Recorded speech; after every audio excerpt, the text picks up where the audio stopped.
Hello and welcome, my neuroscientist Leafs. Today we are going to have a look at a game called The Gap, which is a mystery thriller science mixture that has you solve puzzles by diving deep down into your own memories. But memories can be deceiving, right? So, did you remember to... You know what? I let Thornick handle this one. Stop! Do you really want to do this?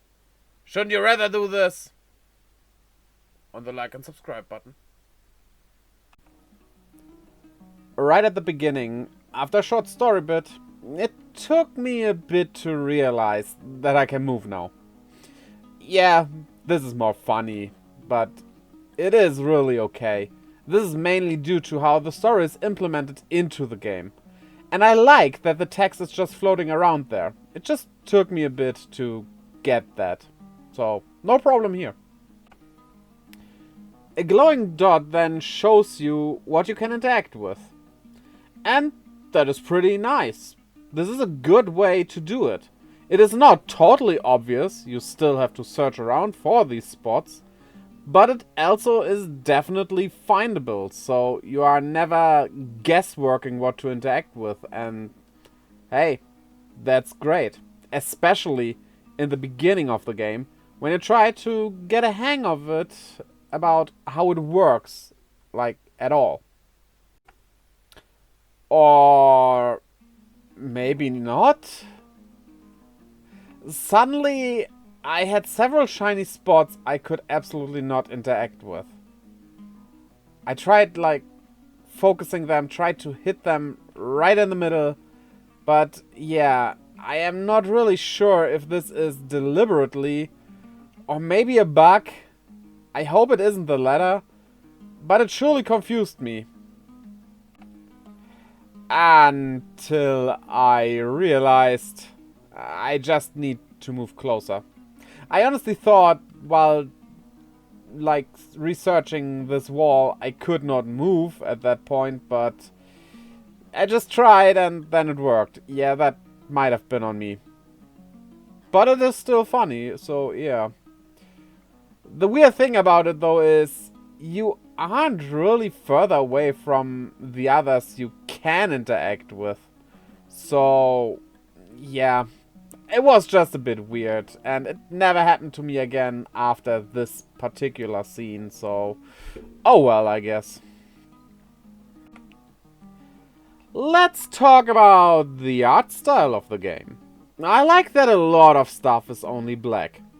It does fit this game, even though usually I would call it lazy, having these rooms, or rather shards of rooms connected this way, just fits the narrative, which is given by floating text. And you also are walking through memories, and memories can be faulty, so you only basically remember the important things about what you gotta do here. So it works.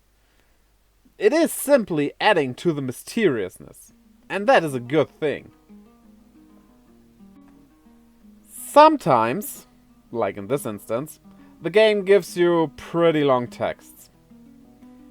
I don't mind reading all that much, but it can be overwhelming, especially as I am not a neuroscientist and don't understand anything about this.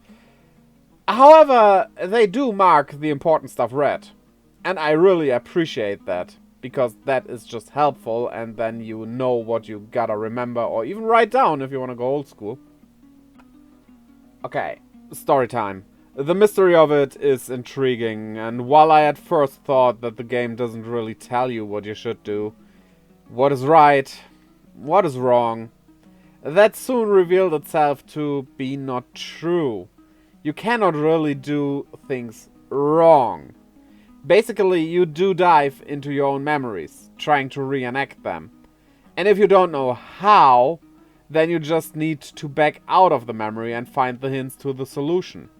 And if you happen to choose something that is wrong, you can just dive back in again and simply try again. There is no penalty here or anything, and that's a good thing. You can guesswork if you need to, but the hints are findable as well. I started to become really intrigued about what happened. And of course, I will not spoil anything. But if you like a good, intriguing mystery, you might wanna check it out. However, that being said, I'd say wait for a sale. Because the price tag of 20 euros, or $20 in America, is pretty steep for a game with a length about 3 to 5 hours. Sure, length doesn't necessarily equate to price. The quality is kinda there. But even for this quality game, which is basically you having to walk around and just interact with things to solve the riddles, nothing really more than that, this is a bit short for this price. Sadly, there's also no demo, which would probably help with the decision of if you want to buy it, if you are intrigued by the story or whatever. But who knows, maybe one day we will get a demo. So, yeah. Would I recommend this game? Purely from the perspective of the game, yes. It is fun, and if you like mystery games like this, it's a pretty solid one. Taking the price into account, though, I cannot really recommend it at full price. If you can get it for half the price, like 10 bucks, yeah, go for it. Definitely go for it. It's worth that. So, yeah, definitely it is a good game. I recommend it for that. I just can't agree with the pricing here. But oh well. Tell me what your thoughts are. Did you also play this game? Did you get it after my review? Tell me in the comments below. I'm eager to read what you think. And again, don't forget to like and subscribe. It helps me out a lot. And check out the links down in the description below. Especially to my Twitch. And maybe join my Discord as well. I live stream every Friday, Saturday and Sunday. So I hope to see you. Yes, you. Oh, and you maybe as well. Over there as well. Until next time. Bye-bye. And now let's dive into my best memory. Playing Dragon Quest VII for the first time.